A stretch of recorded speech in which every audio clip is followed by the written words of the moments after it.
Everyone, how you doing? Wanted to talk today a little bit. Javad and I are here to talk about holiday scams. First one I want to talk about here is the Amazon shipment is delayed sorts of emails. Very common about this type of year. Everyone's ordering things from Amazon or online or whatever, right? So half the time, what's interesting about these to me is if you have ordered something, you're like, where's my stuff? And if you haven't ordered stuff and you get one of those, you're like, who ordered stuff on my account, right? So it's kind of it plays both ways with that. Do you see those a lot over where you're at? Yeah, definitely. We see a lot of those around, and especially whenever there's during the holidays, Amazon will sometimes do, or any of these kind of shopping sites will do a special deal. It's like like Prime Day or something like that, and everyone goes and like if you're anything like me, you need your Amazon fix. So there's a deal. I have no idea why I need that thing, but I'm going to buy it. So a lot of times you lose track of things that you've bought and things that you need. And so when these emails come through and they're getting a lot better, they use the proper Amazon logo and what have you, the tendency is there just to click on it and go through and say, where's my order? Or why has it been delayed? So it triggers, it's one of those things that triggers that emotional response. Like, oh my God, where's my thing? Oh my God, where's my the present that I ordered for the family? And I don't want my kids to grow up hating me. So it's a very effective scam. Yeah, my wife is often, she said that I have Primnesia, which is that I get so much stuff delivered from Amazon Prime that I don't even remember what it is. But if it's not showing up, I'm very upset about that. Mm-hmm. So no, I get where that comes from. Yeah. So for users if you ever get a notification like that from Amazon, the best thing to do is actually navigate to Amazon on your browser, log into your account yourself, and check your order status there. All the information will be there. Just don't click it through the email. Those fake holiday greeting cards. Yeah. So someone will send you an email and they'll be like, hey, someone loves you. They've sent you a greeting card. Click here to view the greeting card. And as soon as you click it, it's game over. Right. And, for those of us that don't have anyone that really cares about them, it's easy to spot. But those people that have a lot of friends and family, it is one of those things that you don't necessarily, think is going to be bad, right? You think, oh, somebody did something cute. And every year we see different groups, marketing departments, things like that, putting together things, right? A few years ago, there was the one where, you could put somebody's face on the little elf doll that ran around in the background, right? There's all kinds of stuff like that happens every year. So these just kind of fall into the stuff that may or may not be normal type of behavior. So yeah. And it's one of those things because there's so many things, like you said, the elves, or there's these deep fake type of apps out there that, hey, here's what you look like on the holidays in 100 years time. And it just intrigues you. It's interesting. Oh, what's someone done? What body is my face on this year? So it's intriguing. It can be manipulated, tailored in many ways. And because it's one of those holidays only come around once a year or is a rare occasion, people's guard isn't up against those things. Absolutely. We have the Black Friday things, right? The deals that are so great, you can't believe it. Now, the thing about Black Friday is I've been noticing a trend where, over here we have the big shopping day after Thanksgiving. And the thing is, for a long time, there were these ridiculous deals on Black Friday. I mean, just ridiculous, crazy deals, right? What I've noticed over the last few years is they're not such great deals anymore. However, we're still trained to expect these something for nothing sort of things, right? $100 laptops or $50 this, that, and the other things. And so people are very easily tricked when they see an ad that says, oh, it's Black Friday. And so they let their guard down when it's something that's really too good to be true. Do you have something like that in the UK or a time frame that runs like this? Yeah, so over the last few years in the UK, we have also imported Black Friday, much to my dismay. So it's just another commercial holiday. Although we're not at that stage yet where the store doors open and there's fist fights and people yanking things from each other. That's a shame. That's the best part of it. Yeah, on YouTube at least, yeah. One of the other things I wanted to bring up too, and that is credit card fraud activity types of things, where you get the message that says, hey, your credit card's been suspended.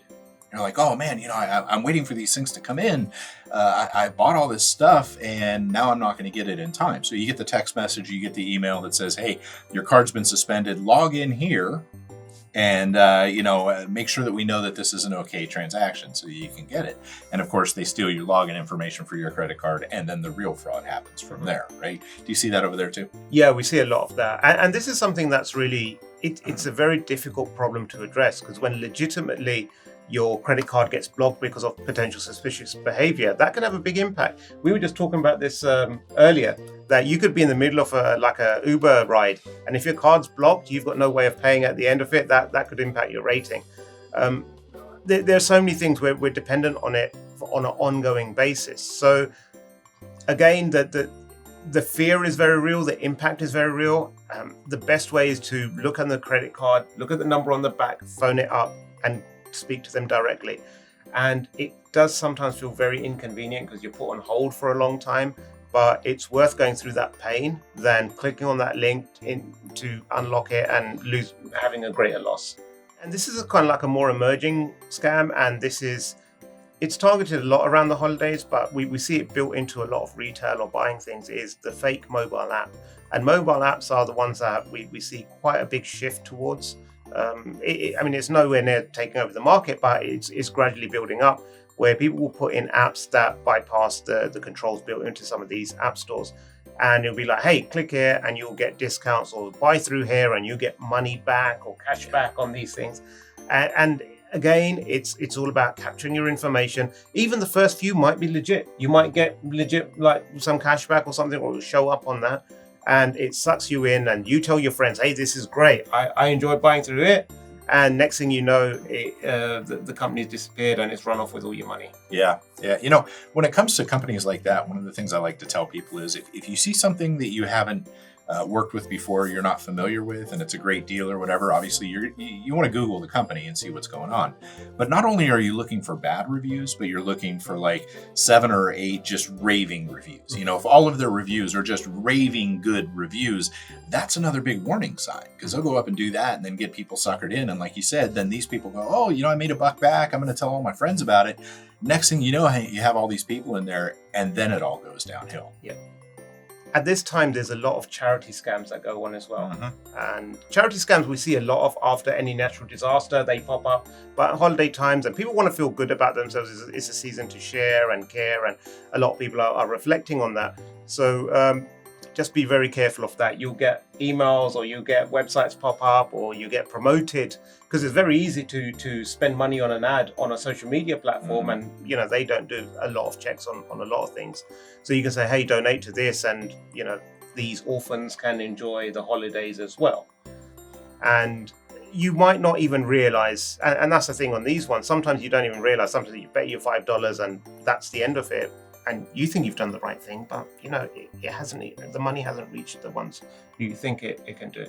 But on the worst case, they'll take that money and they'll capture your credit card details, and they'll take more from you later.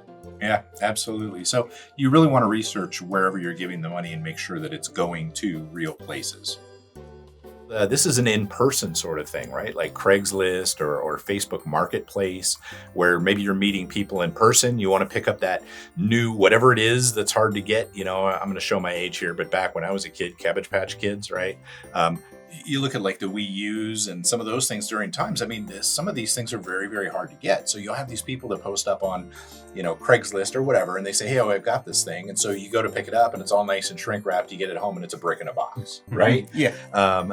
It's an old time scam, but it's something that still continues to happen, where people will do that, or sometimes they'll even brute force and grab the thing and take off, hop in a car and run. There's lots of things going on. So when it comes to making these in-person transactions, we need to be very careful as well as online. Yeah, absolutely.